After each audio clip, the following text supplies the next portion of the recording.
السلام عليكم ورحمة الله وبركاته. الحمد لله حمدا كثيرا أستغفره بكرة وأصيلا. قال رسول الله صلى الله عليه وسلم: من كان له سعة لم يضحي فلا يقربن مصلانا أو كما قال النبي صلى الله عليه وسلم. সম্মানিত দর্শক, আজকে যে মাসালাটা কুরবানি সংক্রান্ত, নবী সাল্লাল্লাহু আলাইহি ওয়াসাল্লাম ইরশাদ করেন, ইবনে মাজাহ শরীফের হাদিস, যাকে আল্লাহ তাআলা কুরবানি করার ক্ষমতা দান করেছেন কিন্তু ওই ব্যক্তি কুরবানি আদায় করলো না, আল্লাহ রাসূল বলেন ফালা ইয়াকরাবান্না মুসাল্লানা, সে যেন ঈদগাহের ময়দানে না আসে। দেখেন হাদিসের দিকে মূল বিষয়বস্তুর দিকে যদি আমরা লক্ষ্য করি তাহলে এখানে আল্লাহ রাসূল সাল্লাল্লাহু আলাইহি ওয়াসাল্লাম একটি গুরুত্ব বুঝিয়েছেন।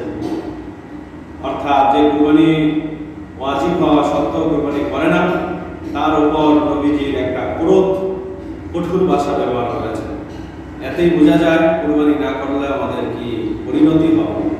যে রাসূল আমাদের সুপারিশ ছাড়া আমাদের কোনো কিছুই হবে না কিয়ামতের ময়দানে, সেই রাসূল যদি আমাদের উপর ক্ষোভ থাকে, আমাদের প্রতি যদি তার ধিক্কার থাকে কোনো বিষয় সংক্রান্ত, তাহলে বোঝা যায় যে আমাদের পরিণতি কি হবে। এই কারণে আমরা যাদেরকে আল্লাহ ক্ষমতা দিয়েছেন, সামর্থ্য দিয়েছেন কুরবানি করার, তারা অবশ্যই হুকুমটা আদায় করে নিব, না হচ্ছে আল্লাহ তাআলা কঠিন শাস্তিতে আমাদের ধরা পড়তে হবে।